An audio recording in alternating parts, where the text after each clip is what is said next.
নমস্কার বন্ধুরা, আজকে আমি একটি বিশেষ বিষয়ে আলোচনা করব যে বর্তমান যে শিক্ষা ব্যবস্থা পশ্চিমবঙ্গ তো সারা ভারতবর্ষে, সেক্ষেত্রে বাংলার পাশাপাশি ইংরেজিটা কতটা জরুরি। কারণ বর্তমানে যদি আমরা পশ্চিমবঙ্গ তথা সারা ভারতবর্ষের বুকে দেখি, বাংলা মিডিয়াম স্কুলগুলো ধীরে ধীরে বন্ধ হয়ে যাচ্ছে এবং একই সঙ্গে প্রাইভেট স্কুলগুলো মাথাচাড়া দিয়ে উঠছে। এবং প্রতিটি ক্ষেত্রে আজকে যারা ইংরেজি বিষয়ে অদক্ষ বা ইংরেজি কমিউনিকেশন স্কিল যাদের নেই, তারা কিন্তু বিভিন্ন জায়গা ইন্টারভিউ দিতে গিয়ে হোঁচট খাচ্ছে। এমএ, বিএড, পিএইচডি হোল্ডার অনেকে আছে যাদের ডিগ্রি অনেক আছে, কিন্তু তারা এই ইংলিশ কমিউনিকেশন স্কিল না থাকার কারণে বিভিন্নভাবে ধাক্কা খাচ্ছে, জব পাচ্ছে না। এক্ষেত্রে আমাদের ইংরেজি বিষয়ে দক্ষতা অর্জন করা বিশেষ জরুরি। যেহেতু আমাদের মাতৃভাষা বাংলা, ফলে ইংরেজি শেখাটা আমাদের কাছে অনেকটা চ্যালেঞ্জের ব্যাপার। কারণ আমরা ছোটোবেলা থেকে বাংলা শিখে আসছি, বাংলাতে কথা বলি। আমাদের এনভায়রনমেন্টটা, আমাদের চারপাশে যে এনভায়রনমেন্টটা, সেই এনভায়রনমেন্টটাই বাংলা। পরিবারের সবাই বাংলায় কথা বলে, চারপাশে বন্ধু বান্ধব আত্মীয় সবার সঙ্গে আমাদের বাংলাতে কমিউনিকেশন হয়। ফলে আমাদের মধ্যে সেই নলেজটা থাকলেও সেই নলেজটা আমরা আউটকাম করতে পারছি না। এক্ষেত্রে কী করণীয়? এক্ষেত্রে আমরা বিভিন্ন উপায় অবলম্বন করতে পারি। প্রথমত আমাদের একটা এনভায়রনমেন্ট ক্রিয়েট করতে হবে ইংলিশ বলার। হয়তো প্রথম দিকে আমাদের অনেক ভুল হবে, আমাদের কমিউনিকেশন, আমাদের ভয়েস, অনেক কিছুই ব্যাপার থাকে বিষয়গুলোতে, ঠিকঠাক হবে না। কিন্তু যদি আমরা থেমে যাই, তাহলে কিন্তু আমাদের হবে না। প্রথম দিকে ভুল হবে, সেই ভুলটাকে আমরা কীভাবে ইমপ্রুভ করতে পারি সেই দিকটাকে আমাদের ফোকাস করতে হবে।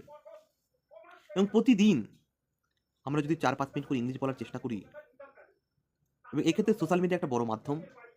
আমি বা আপনারা কীভাবে কী বলছেন সেই বিষয়টা যদি আপনি রেকর্ড করে সোশ্যাল মিডিয়াতে পোস্ট করেন, তার মাধ্যমে আপনার যে কতটা ইমপ্রুভ হচ্ছে সেই বিষয়ে বন্ধুবান্ধবের মধ্য দিয়ে বা যে সমস্ত সোশ্যাল মিডিয়া ফ্রেন্ড সার্কেল আছে, তাদের যেমন একটা শেখার আগ্রহতা জন্মাতে পারে, পাশাপাশি আপনার এই ইংলিশ স্কিলটা কীভাবে ফ্লুয়েন্টলি ইংলিশ কথা বলবেন সেই বিষয়টা কিন্তু ধীরে ধীরে ইমপ্রুভ হবে। So my dear friend, hesitate না করে আমাদের ইংলিশ বলাটা শিখতে হবে। আজকে গ্লোবালাইজেশনের পিরিয়ডে দাঁড়িয়ে যদি আমরা ইংলিশ না বলতে না পারি, আগামী দিনে কিন্তু আমাদের সার্ভাইভ করা খুবই মুশকিল হয়ে দাঁড়াবে। তাই আমরা শুরুটা কীভাবে করব? প্রথম দিকে আমাদের কিছু ভোকাবুলারি শিখতে হবে। পাশাপাশি কিছু আমরা জানি, আমরা মোর দেন 70% কথাবার্তা ইংলিশেই বলি। আপনারা যেমন চেয়ার বলে থাকেন, এরকম হাজার হাজার শব্দ আছে যেগুলো আমরা ইংলিশেই বলি। এই ছোটো ছোটো শব্দগুলোকে কিন্তু জুড়ে দিলেই কিন্তু একটা ছোট্ট সুন্দর সেন্টেন্স তৈরি হয়ে যাচ্ছে। এক্ষেত্রে ছোটো ছোটো সেন্টেন্সগুলোকে আমাদের শিখতে হবে প্রথমত, এবং পাশাপাশি বলার পাশাপাশি লেখাটাও কিন্তু বিশেষ জরুরি। শুধু বললে হবে না, পাশাপাশি লিখতেও হবে, যাতে আমাদের রাইটিং স্কিলটাও ডেভেলপ করতে পারি। একই সঙ্গে রিডিংটা মোস্ট ইম্পর্টেন্ট পার্ট। শুধু বললেও হবে না, পাশাপাশি আমাদের রিডিং করতে হবে। প্রতিদিন আমরা যদি 1 পেজ বা 2 পেজ যদি কোনো ইংলিশ স্টোরি বা প্যারাগ্রাফ পড়ি, সেক্ষেত্রে আমাদের পড়ার দক্ষতাটাও বাড়বে। এবং 2-4-5 মিনিট করে যদি আমরা ইংলিশে কথা বলি, প্রথমত বাড়ির পরিবারের সঙ্গে, বন্ধুবান্ধব বা সার্কেলের সঙ্গে কথা বলা শুরু করতে হবে। ভুল হোক, আমি জানি আমরা নতুন লার্নার, সেক্ষেত্রে আমাদের অনেক ভুলভ্রান্তি থাকবে, সেটা ডাজ নট ম্যাটার। কিন্তু বলাটা শুরু করতে হবে। আজকে 2টো সেন্টেন্স, কালকে 5টা সেন্টেন্স, পরশুদিন 10টা সেন্টেন্স, এইভাবে বলতে বলতে কিন্তু আপনার সেই কমিউনিকেশন স্কিলটা কিন্তু ডেভেলপ হবে। So my dear friend, you will never hopeless, you will try, you will might be success, you will never hopeless.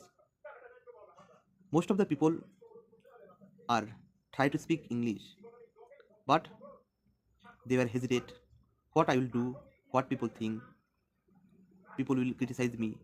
This type of negative thinking, first of all you avoid. So my dear friend, today I do not say anything. Tomorrow I will make another video and post social media and YouTube and any other channel. This is not I am not master, actually I am learner. I will try, but without try you will not cross the river.